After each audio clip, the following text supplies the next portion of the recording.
Hello everyone, welcome back to our channel. और आज हम पार्ट 2 को डिस्कस करने वाले हैं force and law of motion के।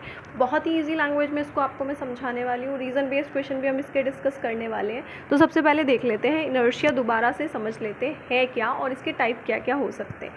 कोई भी पर्सन अगर रेस्ट में है तो वो रेस्ट में रहना चाहेगा, चाहे वो कोई थिंग हो, कोई बॉडी हो, कोई भी चीज़ हो, ठीक है। इन पूरे यूनिवर्स में कोई भी चीज़ हो, वो जैसे है वो वैसे रहना चाहेगी। कब तक? जब तक उस पर कोई एक्सटर्नल फोर्स ना लगे। इसको ऐसे समझते हैं, थोड़ा सा और डिटेल में समझते हैं इसको। मानते हैं कि हमसे कोई लड़ने के लिए आया, तो जब हमसे कोई लड़ने के लिए आएगा तो ये कैपेसिटी हमारे पे भी है कि हम उसको क्या कहेंगे, हम उसको अपोजिशन करेंगे, हम उससे क्या कहेंगे, हम उसके साथ इक्वली लड़ भी सकते हैं। लेकिन हम ज़्यादातर कोशिश क्या करेंगे, हम उसको इग्नोर करेंगे कि चलो भाई तुम्हें छोड़ दिया। इसी तरीके से इनर्शिया भी क्या है, इनर्शिया जो है कोई भी ऑब्जेक्ट है, कोई भी पर्सन है, अगर वो रेस्ट में है तो वो रेस्ट में ही रहना चाहेगा। मतलब किसी भी इंसान की वो कंफर्ट जोन, वो प्रॉपर्टी जिसकी वजह वो इंसान अपने आप को चेंज नहीं करना चाहता। जैसे हम बोलते हैं ना, एक हैबिट, कि एक हैबिट डेवलप हो गई, कि वो हैबिट इस तरीके की हैबिट है कि अगर हम चाहें तो उसे बदलें, अगर नहीं चाहें तो हम ना बदलें। सेम थिंग इनर्शिया के साथ भी है। कोई नॉन लिविंग थिंग्स हो या लिविंग थिंग्स हो, वो अपने जोन में रहना चाहती है। तो इनर्शिया हमें समझ में आ गया। तो इनर्शिया का मतलब हुआ कि कोई भी चीज़ रेस्ट में है तो रेस्ट में ही रहना चाहेगी। तो हम यहाँ से टाइप निकाल लेते हैं इनर्शिया के। तो इनर्शिया का टाइप क्या है बेटा? इनर्शिया का टाइप है, टाइप्स अगर हम बात करें इनर्शिया का, तो भी मैंने बताया ना कि कोई चीज़ रेस्ट में है तो रेस्ट में ही रहना चाहेगी। वो अपने मोशन को, अपने आप को मोशन में नहीं लाना चाहेगी। वो उसकी एक हैबिट है। इनर्शिया इज़ अ हैबिट, कि वो नहीं चाहेगी कि वो रेस्ट से निकले। होता है ना, कुछ हमारी हैबिट्स होते हैं जिनको हम ओवरकम नहीं करना चाहते, क्योंकि वो हमारा क्या बन जाते हैं, कंफर्ट जोन बन जाते हैं। सेम थिंग इनर्शिया के साथ भी है। और अगर कोई मोशन में है तो वो भी क्या चाहेगी, उसकी वो भी हैबिट है, ठीक है। वो क्या चाहेगी कि वो मोशन से अपने आप को कभी भी उस पोजीशन को चेंज ना करे। तो हमें पता चला कि एक इनर्शिया ऑफ रेस्ट भी हो सकता है, फिर इनर्शिया ऑफ मोशन भी हो सकता है।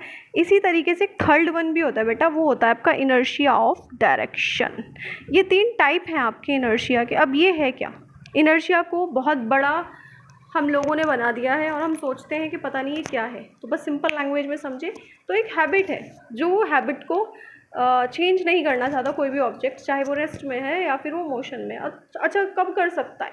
क्या कोई ऐसी पावर है कि उसके रेस्ट को, उसके मोशन को, किसी भी ऑब्जेक्ट के या किसी भी ऑब्जेक्ट की डायरेक्शन को बदला जा सकता है? यस। कैसे? According to Newton first law, external force को अप्लाई करके we can change the state of inertia. We can change inertia के स्टेट्स को, हम चेंज कर सकते हैं। वैसे तो ये बहुत ज़्यादा रीज़न बेस्ड क्वेश्चन आपके हैं इसमें, लेकिन मैं आपको बहुत सिंपल लैंग्वेज में समझाऊंगी इनर्शिया के सारे रीज़न बेस्ड क्वेश्चन। तो सबसे पहले फर्स्ट हम दोबारा से देखते हैं कि इनर्शिया यानी कि हमें अगर स्टेट्स को, इनर्शिया मतलब समथिंग स्ट्रेट, स्टेट को चेंज कराना चाहें, हम चाहते हैं कि रेस्ट वाला मोशन में, मोशन वाला रेस्ट में अगर हम चाहते हैं, तो there is a only way, one and a only way कि आप उस पर एक्सटर्नल फोर्स अप्लाई कर दीजिए। सिंपल। इनर्शिया को हमने इतना ज़्यादा सोच लिया है कि पता नहीं इनर्शिया क्या है। डेली लाइफ में हम इसके बहुत सारे एग्जांपल्स देखते हैं, अपने घर में आसपास देखते हैं। तो सबसे पहले ये समझते हैं, फिर हम इसके रीज़न बेस्ड क्वेश्चन देखते हैं। एक बार इसकी डेफिनेशन को भी क्या है, टू ओवरकम करना हैबिट को, राइट। वो लिविंग थिंग्स भी हो सकती है और नॉन लिविंग थिंग्स भी हो सकती है। टू ओवरकम द इनर्शिया को ओवरकम करने के लिए और किसी भी बॉडी को मूव कराने के लिए, रेस्ट से मूव कराने के लिए वी नीड एक्सटर्नल फोर्स। तो हमें उसको एक्सटर्नल फोर्स अप्लाई करना पड़ेगा। अब देखते हैं हम कुछ इसका एक रीज़न बेस्ड क्वेश्चन। क्या है इसका रीज़न बेस्ड क्वेश्चन? मतलब हमारे पास ये कारपेट है, ठीक है। अभी कारपेट है और ये कारपेट में बहुत सारा डस्ट पार्टिकल भरा हुआ है, बहुत सारा, और रेस्ट में है। मतलब पूरा मज़े से ये रह रहे हैं अपने कारपेट के अंदर। इन्होंने अपना पूरा अच्छे से घर बना लिया है। ये सब डस्ट पार्टिकल है और ये रेस्ट में है, ठीक है, क्योंकि इसकी टेंडेंसी है, ये इसकी प्रॉपर्टी है कि रेस्ट में है तो रेस्ट में रहना चाहेंगे। भाई अब हम चाहते हैं कि डस्ट पार्टिकल सारे बाहर आ जाएं कारपेट से, सारे हम इनको निकालना चाहेंगे। अकॉर्डिंग टू अस हमें लगाना पड़ेगा, रेस्ट से मूवमेंट लाना पड़ेगा इनका। So we want to apply external force on the carpet. हमें कारपेट पे एक्सटर्नल फोर्स अप्लाई करना पड़ेगा। और जैसे ही हम इस पे एक्सटर्नल फोर्स अप्लाई करेंगे तो क्या होगा, ये मूवमेंट में आ जाएंगे, ये मोशन में आ जाएंगे, रेस्ट से किस में आ जाएंगे, मोशन में आ जाएंगे। सो हमें यहाँ पर देखना है ये एक एग्जाम्पल, और उसके बाद हम चलेंगे नेक्स्ट क्वेश्चन पे। तो ये रीज़न बेस्ड क्वेश्चन बहुत बार आते हैं आपके इस तरीके से, इनर्शिया बेस्ड क्वेश्चंस। तो देखते हैं बेटा इसमें क्या दिया हुआ है, चलिए देखते हैं। व्हेन अ हैंगिंग कारपेट, एक कारपेट था उसको आपने हैंग कर रखा है और उसके अंदर क्या पड़ा हुआ है, डस्ट के पार्टिकल्स, आराम से मज़े से रह रहे हैं अपना घर बना के। इस बिटन, इसको आपने बिटन करना स्टार्ट किया विद अ स्टिक के साथ। जो डस्ट पार्टिकल है वो एक्चुअली में रेस्ट में थे। अब जैसे ही आप उस पर एक्सटर्नल फोर्स अप्लाई करेंगे, ठीक है जी, एक्सटर्नल फोर्स लगाने से क्या होगा, उसकी स्टेट चेंज हो जाएगी। स्टेट चेंज होने के बाद वो किस में आ सकते हैं, मूविंग में आ सकते हैं, मूव कर सकते हैं। The particle start coming out, particle start होने लग जाएंगे। अच्छा, क्योंकि आपने इस पर एक्सटर्नल फोर्स लगाया, तो सारा का सारा काम किसका है, एक्सटर्नल फोर्स का, जो आपने इस कारपेट पे लगाया है। बिकॉज द फोर्स आपने लगाया है किससे, स्टिक से, और उसी की वजह से मेक द कारपेट मूव।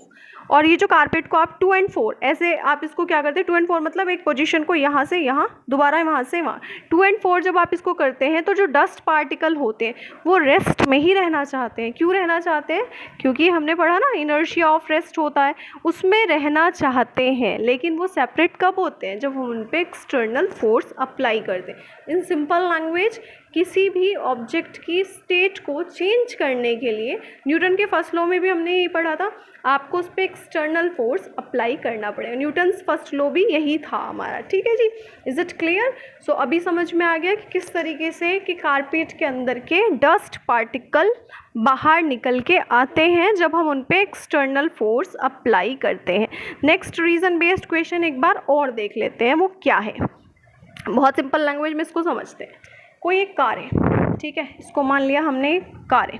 बस आप जैसे ही इसको समझ लेंगे ना तो बहुत ही इजी हो जाएगा आपके लिए इस चीज़ को, रीज़न बेस्ड क्वेश्चन को बनाने के लिए। तो आपको ना बस इसके अंदर एक जो कीवर्ड है जो आपको डालना है रीज़न बेस्ड क्वेश्चन के अंदर, वो रहेगा आपका ड्यू टू इनर्शिया। अब इनर्शिया की स्टेट चेक कर लेना, टाइप चेक कर लेना कौन सा है, वो टाइप उसमें लिख देना आंसर के अंदर, और आपका क्वेश्चन सॉल्व हो जाएगा। अब क्वेश्चन है हमारा, एक बस और कार स्टार्ट सडनली, एकदम से चलना स्टार्ट होती है, उसके अंदर बैठे हुए पैसेंजर, यहाँ पे बना लेते हैं एक पैसेंजर को, ठीक है।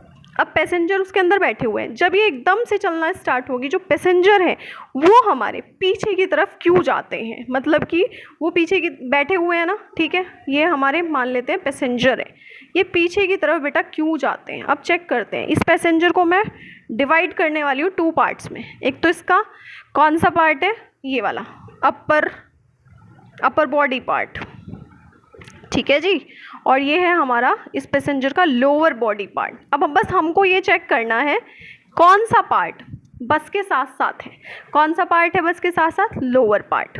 सो लोअर पार्ट जो है वो तो हमारा क्या होता है, बस के साथ साथ ही क्या है, चल रहा है। लेकिन ये जो पार्ट है ये कैसा है, ये तो अपना आराम से बैठा हुआ था, रेस्ट में था। अब ये रेस्ट में है, जैसे ही बस चलेगी तो ये क्या करेगा, ऑपोजिशन करेगा, और ऑपोजिशन करने की वजह से ये बैकवर्ड यानी कि पीछे की तरफ क्या होता है, मूव करता है, ठीक है। तो अब देखते हैं इसमें क्या है। व्हेन अ कार और बस स्टार्ट सडनली, एकदम से चलना स्टार्ट होती है, द पैसेंजर फॉल बैकवर्ड, पीछे की तरफ वो इसलिए जाता है। ये मैंने आपको पार्ट्स के थ्रू बता दिया कि उसका लोअर पार्ट और अपर पार्ट आपको देखना है। This is because of inertia, inertia की वजह से ये पैसेंजर चाहता है कि वो रेस्ट में ही रहे, ठीक है। और इवन द कार और बस को, अच्छा एक चीज़ समझते हैं कि ऑपोजिशन करता है कोई भी ऑब्जेक्ट, यानी कि अगर एक्सटर्नल फोर्स अप्लाई होगा तो ट्राई करेगा कि वो अपनी पोजीशन में ही बना रहे, उसको चेंज ना करे। Is it clear?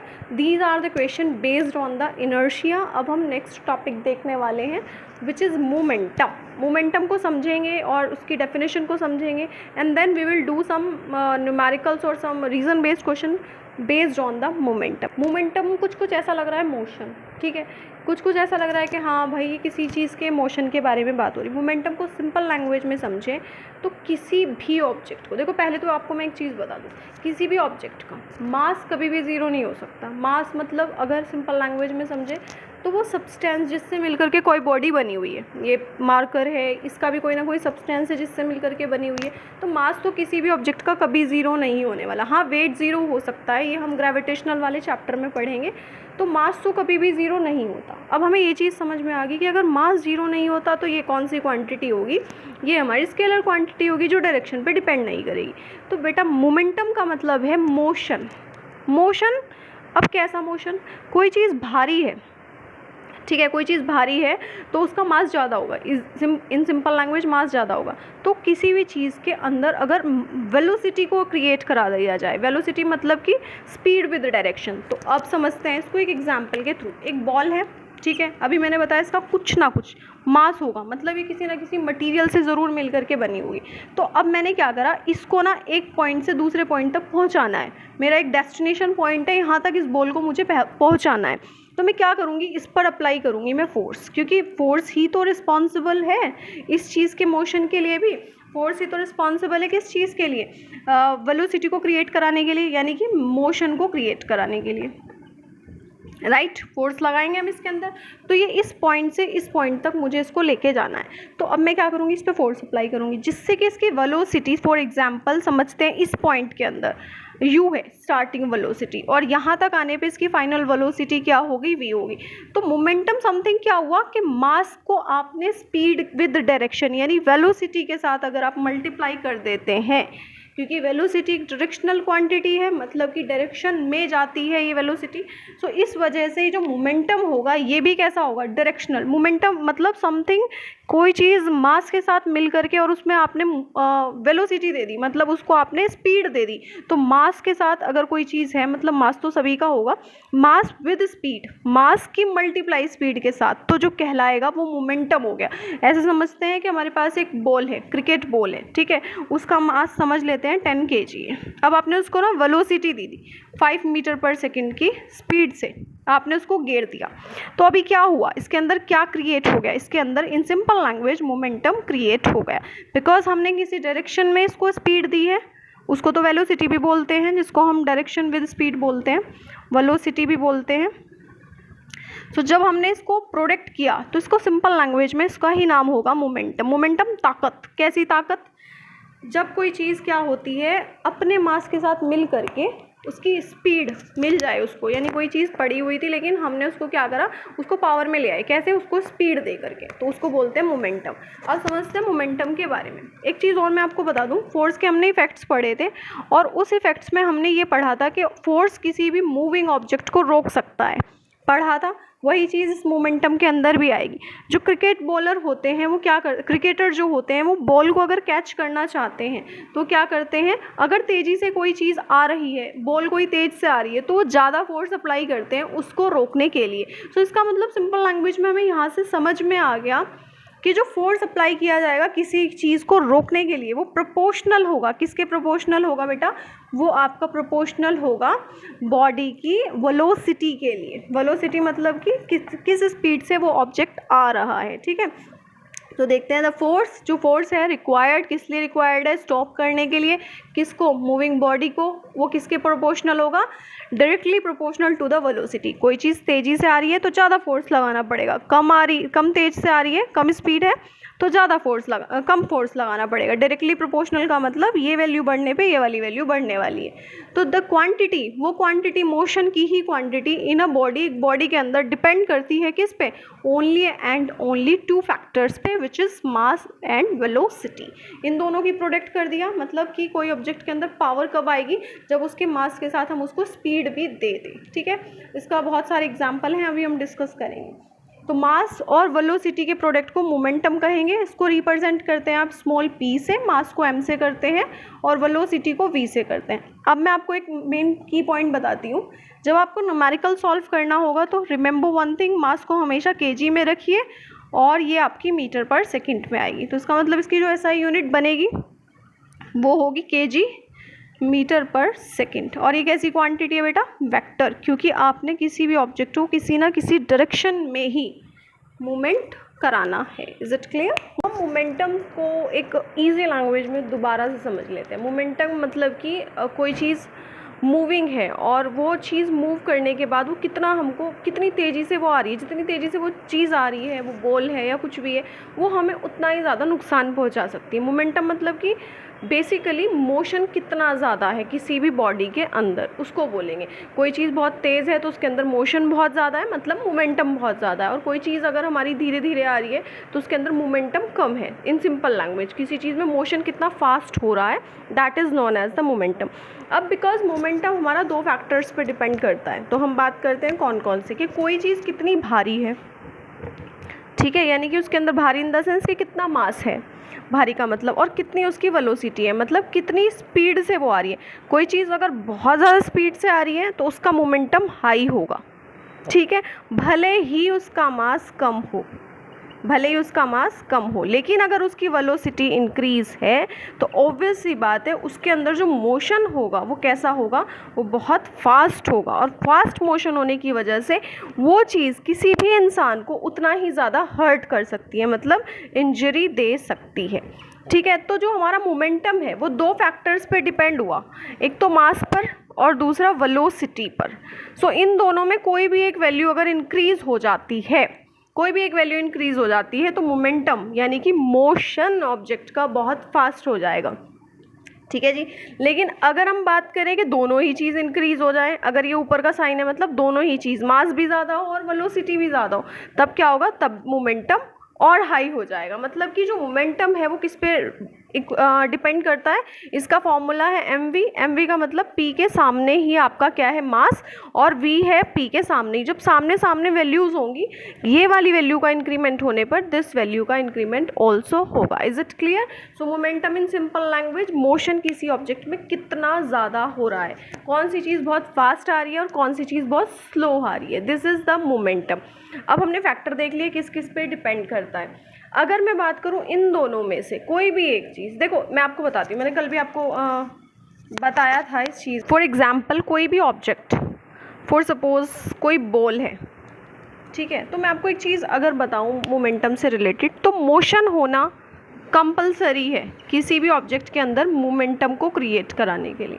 तो अगर उसके अंदर मोशन नहीं होगा, और मोशन होता कैसे है, जब कोई चीज़ एक जगह से दूसरी जगह जाएगी और जब आप उस पर फोर्स अप्लाई करेंगे, अगर मोशन प्रोड्यूस नहीं हुआ, वो एक जगह से दूसरी जगह नहीं गई, आपने उसको फोर्स ही नहीं दिया, उसने अपनी वेलोसिटी स्पीड ही नहीं ली, तो इसका मतलब वेलोसिटी ज़ीरो होने का मतलब क्या हुआ, कि वो चीज़ पड़ी हुई है, रेस्ट पर है।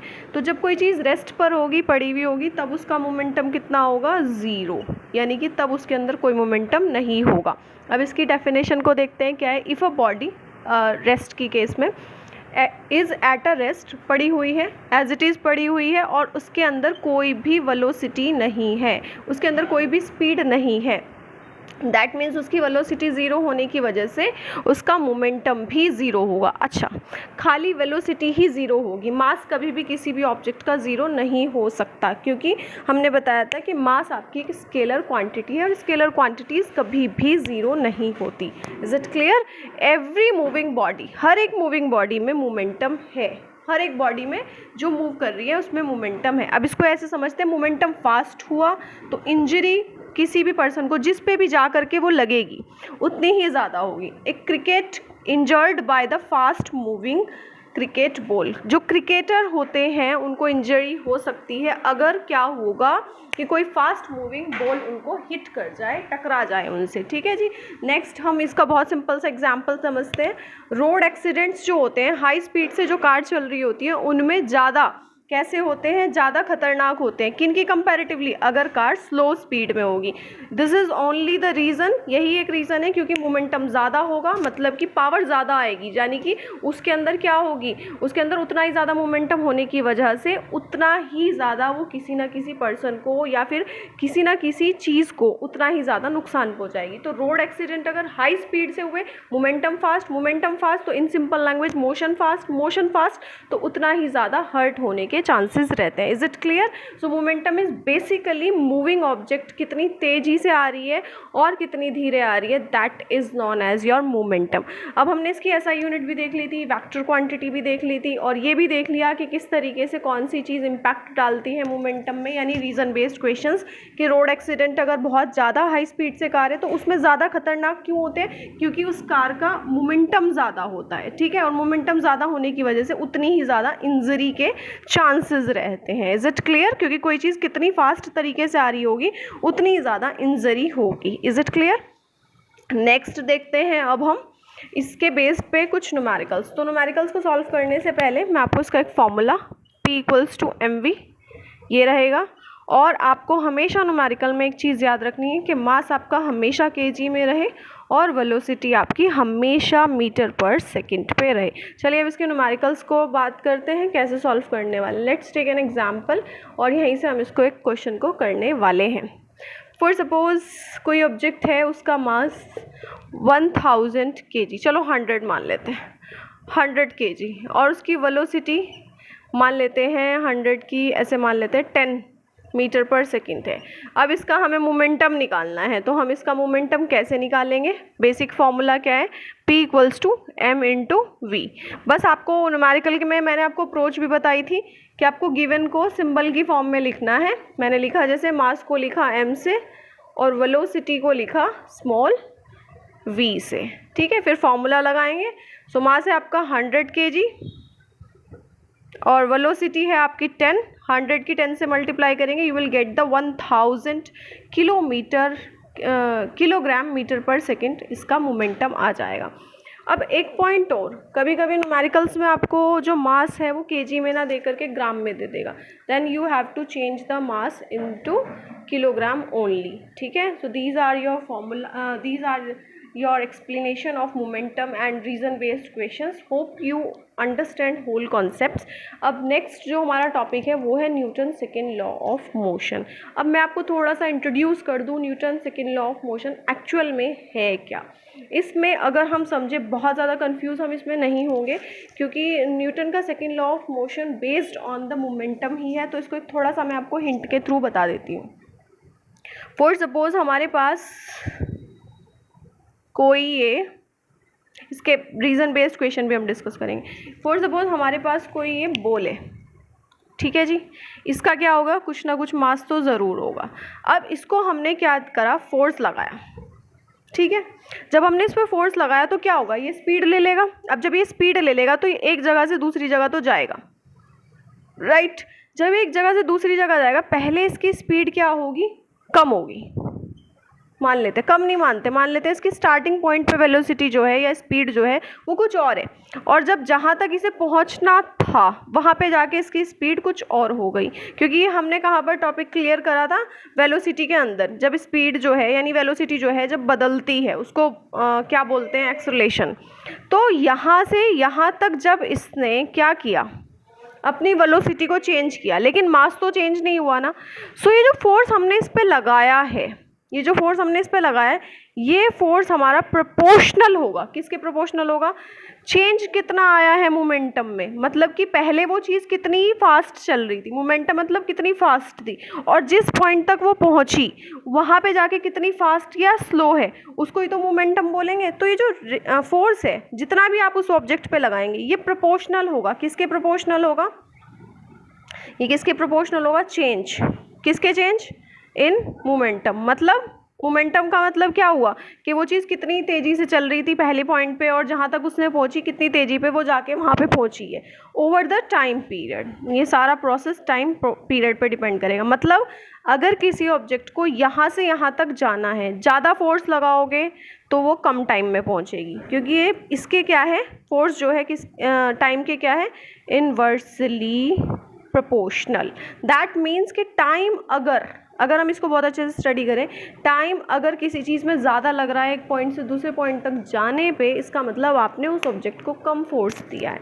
और कोई चीज़ बहुत जल्दी पहुंच पाई है जहां तक आप उसको फेंकना चाह रहे हैं, इसका मतलब आपने उसको बहुत तेज़ी से फोर्स दिया है। ठीक है, तो जो ये फोर्स होगा according to Newton second law, जितना भी मोमेंटम में चेंज आएगा, और चेंज हम कैसे निकालते हैं, हमने वेलोसिटी में भी सीखा था, चेंज निकालते हैं फाइनल वेलोसिटी में से। चेंज कैसे निकालते हैं, फाइनल में से इनिशियल को माइनस करके। तो फाइनल क्या था बेटा हमारा mv, इनिशियल क्या था mu, अपॉन में क्या था t, क्योंकि ये सेम ही ऑब्जेक्ट है, अलग तो नहीं था ना, so we can take m common ले सकते हैं, v minus U upon T. अब आपको पता है v minus U upon T actual में क्या है, एक्सेलरेशन, तो f बराबर ma। So this is your Newton second law. अभी मैं इसको दोबारा से डिटेल में बताती हूँ, ये मैंने आपको एक बेसिक सा बता दिया what is actual Newton second law. ठीक है, तो अभी हम देखेंगे किस किस फैक्टर पे ये डिपेंड करता है, और इससे रिलेटेड बहुत सारे रीज़न बेस्ड उनके सेकेंड लॉ ऑफ मोशन को अच्छे से डिटेल में समझ लेते हैं, क्या ये हमें कहना चाहते हैं। चलिए इसको समझते हैं। सबसे पहले है क्या कि रेट। अब देखो फिज़िक्स में या कहीं भी आपको साइंस में रेट का मतलब क्या मिलेगा, टाइम पीरियड। ठीक है, जिस टाइम पीरियड में चेंज आ रहा है, द रेट चेंज, किसका चेंज हो रहा है, मतलब टाइम क्या बदल रहा है, अकॉर्डिंग टू टाइम क्या बदल रहा है वो। ठीक है, चेंज आ रहा है मोमेंटम में। ठीक है जी, तो change in momentum, the rate of change, यानी कि ये हो गया आपका, इसको इस तरीके से हमने रिप्रेजेंट कर दिया। चेंज किस में, मोमेंटम में, कैसे, over the time period of a body, किसी भी बॉडी पर, इज़ डायरेक्टली प्रोपोर्शनल, ये डायरेक्टली प्रोपोर्शनल होता है, किसके डायरेक्टली प्रोपोर्शनल होता है, टू अप्लाइड फोर्स, जितना भी आप इस पर फोर्स लगाने वाले हैं, and take place in the direction of which the force act, और जिस डायरेक्शन में आप ये फोर्स अप्लाई करेंगे ये जो चेंज है उसी डायरेक्शन में होगा। इसको समझते हैं एक फिर से एग्जाम्पल के थ्रू। अब आप इसको ऐसे समझिए, आपके पास एक कोई ऑब्जेक्ट है, ठीक है, कंसीडर कर लेते हैं, कंसीडर अ ऑब्जेक्ट, ठीक है, या फिर बॉडी आप लिख लीजिएगा, अ बॉडी हैविंग, कितना मास मान लिया हमने, स्मॉल m उसका मास मान लिया। ठीक है, और उसकी इनिशियल वेलोसिटी हमने मान ली, इनिशियल वेलोसिटी कितनी मान ली, स्मॉल u। ठीक है, एंड और आफ्टर टाइम t, इसको मैं आपको एग्जाम ऐसे समझाती हूँ। फॉर सपोज हमारे पास कोई ऑब्जेक्ट है, उसका मास m है, ठीक है, और उसकी इनिशियल वेलोसिटी क्या है, u है। ओवर द टाइम पीरियड हमने इस पर फोर्स लगाया। ठीक है जी, जब हमने इस पर फोर्स लगाया तो क्या हुआ, इस जगह पर, इस पोजीशन पे उसका मोमेंटम यानी कि उसकी स्पीड अलग होगी। ठीक है, और जिस पॉइंट तक उसे जाना है, जैसे जैसे फोर्स जो है ना ये कम होता चला जाएगा, उसी के अकॉर्डिंगली इसका मोमेंटम डिपेंड करेगा, मतलब उस ऑब्जेक्ट की स्पीड डिपेंड करेगी। ठीक है, तो जिस पॉइंट तक इसको जाना है वहाँ जाके इसका मोमेंटम कुछ और हुआ, मोमेंटम समथिंग कि किसी ऑब्जेक्ट में कितनी स्पीड है, मतलब वो कितना स्लो है या फिर वो कितना फास्ट है। तो ये जो आपने फोर्स लगाया, ये पूरा प्रोसेस एक्चुअली हो रहा है टाइम के साथ साथ। ठीक है, तो ये जो आपने फोर्स लगाया ये ही आपका प्रोपोर्शनल होगा, किसके प्रोपोर्शनल होगा, चेंज। चेंज किस में आया, मोमेंटम में। अब चेंज को कैसे निकालते हैं, फाइनल में से इनिशियल को माइनस करते हैं। अब क्योंकि पूरा का पूरा प्रोसेस टाइम के साथ साथ हुआ, टाइम इसके अपॉन में, अब इसको टाइम को अपॉन में क्यों लिखा, अब इसको समझते हैं कि किसी ऑब्जेक्ट में आप जितना फोर्स लगाओगे उस ऑब्जेक्ट का मोमेंटम, यानी कि उस जितना फोर्स लगाओगे किसी भी ऑब्जेक्ट के अंदर वो उतना ही कम टाइम लेगी। ठीक है, कम टाइम लेगी जिस जगह तक उसको पहुंचाना है। मतलब कि कहने का सिंपल लैंग्वेज में ये हुआ कि टाइम बढ़ने के साथ साथ क्या होगा, फोर्स जो है वो घट जाएगा। मतलब अगर एक पोजीशन को, एक ऑब्जेक्ट की एक पोजीशन को दूसरी पोजीशन तक आपको लेकर के जाना है तो आपको उसमें ज़्यादा फोर्स अप्लाई करना पड़ेगा ताकि वो जल्दी पहुँचे, क्योंकि ये टाइम जो है क्या है आपका, इन्वर्सली प्रोपोर्शनल है फोर्स के। मतलब जितना ज़्यादा फोर्स अप्लाई होगा उतनी ही जल्दी कोई भी ऑब्जेक्ट अपनी जगह पर पहुँच सकता है जहाँ तक आपको उस ऑब्जेक्ट को पहुँचाना है। Is it clear. अब इसको हम न्यूटन के सेकेंड लॉ से, किसी भी ऑब्जेक्ट के मोमेंटम को, अभी हमने यहाँ पे चेंज देखा, चेंज किस में था, चेंज था आपका मोमेंटम में, और अपॉन में क्या था, टी। अब हम यहाँ से कॉमन ले सकते हैं m को, दोनों में सेम है, तो ये हो जाएगा v minus U upon T. अब ये पूरा का पूरा पार्ट किसको बताता है? चेंज इन वेलोसिटी किसको बताती है? चेंज इन वेलोसिटी हमें बताती है एक्सेलरेशन के बारे में। So we can replace it, ठीक है, तो हम लिख लेंगे यहाँ m इंटू ए। अब आपको जब ये प्रोपोर्शन का साइन ना बेटा, इसको इक्वल में कन्वर्ट करना पड़ता है to solving the numerical problem. इसको इक्वल में कन्वर्ट करने के लिए न्यूटन साइंटिस्ट ने कांस्टेंट लिया जिसका नाम है k। अब ये जो k है इसकी वैल्यू निकाली गई। कैसे निकाली गई? मास को 1 kg मान के, एक्सेलरेशन को 1 मीटर पर सेकेंड मान के, और फोर्स को 1 न्यूटन मान के। तो k की जो वैल्यू आई वो आई 1।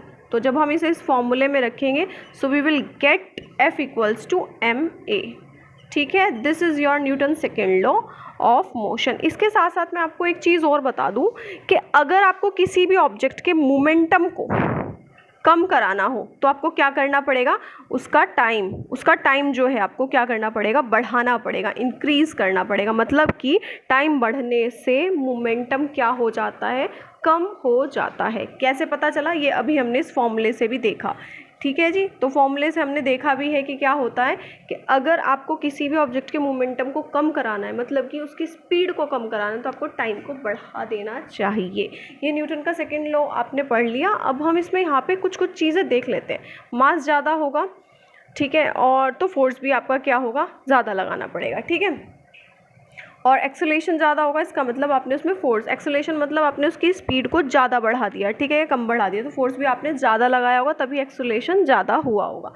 अब यहाँ से हमें 2-3 चीज़ें समझ में आ गई कि अगर मैं यहाँ से एक्सेलरेशन निकालूँ तो क्या होगा? F/ma।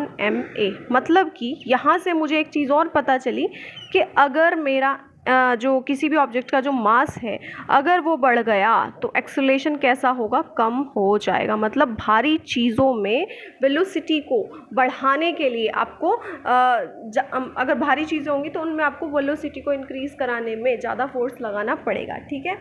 तो यहाँ से पता चला कि भारी चीज़ें होंगी तो एक्सेलरेशन कैसा होगा? मतलब वेलोसिटी में चेंज कैसा होगा? कम होगा। और अगर हल्की चीज़ें होंगी, ठीक है, अगर मास कम होगा तो जो वेलोसिटी में चेंज है यानी कि जो स्पीड में चेंज है वो कैसा होगा? वो ज़्यादा होगा, ठीक है। और एक्सेलरेशन से हमें एक चीज़ और पता चली कि अगर आप किसी चीज़ पे ज़्यादा फोर्स लगाने वाले हैं तो उसके अंदर वेलोसिटी का जो चेंज होगा यानी कि जो एक्सेलरेशन होगा वो कैसा होगा? ज़्यादा होगा। वो बहुत जल्दी अपनी जगह तक पहुंच जाएंगी, ठीक है। सो जैसे हम फॉर्मूले करते हैं उसके साथ साथ हम क्या करते हैं? सारे साइंस को लिख लेते हैं और हमें ये मालूम पड़ जाता है कि कौन सी वैल्यू बढ़ने पे कौन सी वैल्यू घट रही है या बढ़ रही है। तो वो कैसे पता चलता है? अगर कोई चीज़ अपॉन में आ रही है तो इसका मतलब होता है कि वो इन्वर्सली प्रोपोर्शनल है। ये वैल्यू बढ़ने पर ये वाली वैल्यू घटेगी, ऑब्वियस सी बात है। और जब सामने सामने वैल्यूज़ लिखी हुई होती हैं इसका सिंपल सा मतलब होता है इसके इंक्रीज़ होने से ये वाली वैल्यू इंक्रीज़ होगी। This is your Newton second law of motion. इसी के साथ हम एक टॉपिक और समझ लेते हैं, फोर्स की SI यूनिट। न्यूटन तो मैंने आपको बार बार स्टार्टिंग में ही बता दिया था, वैसे बार बार ये टर्म मैं यूज़ भी कर रही हूँ। अगर मैं यहाँ पर m को 1 पुट करूँ, 1 kg, और एक्सेलरेशन को 1 मीटर पर सेकेंड पुट करूँ तो मुझे फोर्स कितना मिलेगा? 1 न्यूटन। अब आपके पास एग्जाम में कभी कभी 1 न्यूटन की डेफिनेशन भी पूछी जा सकती है कि 1 न्यूटन ऑफ फोर्स को डिफाइन करिए। तो 1 न्यूटन ऑफ फोर्स एक्चुअल में क्या है? अगर अपने पाम पर आप 100 ग्राम का आप क्या रखते हैं? मास को रखते हैं, तो आपकी जो पाम पर जो फोर्स एक्सर्टेड होगा that is also known as the 1 Newton of force. Is it clear? So 1 Newton की डेफिनेशन अगर हमें यहीं से ही बनानी हो तो हम क्या लिखेंगे? सो हम इसमें लिख देंगे if an object having the mass 1 kg and if we applied the force, ठीक है, और to produce the 1 metre per second square acceleration, that means 1 Newton of force is applied on the body. Is it clear? Hope you understand Newton second law of motion. Next part जो अब हमारा इस video का आएगा उसमें हम Newton के second law of motion पे based reason based questions plus numericals और Newton third law of motion और उसके रीजन बेस्ड क्वेश्चन देखने वाले हैं। और ये आपके 3 पार्ट में पूरा चैप्टर कंप्लीट हो जाएगा। Hope you understand the whole concept. अगर आपको कोई भी डाउट हो डू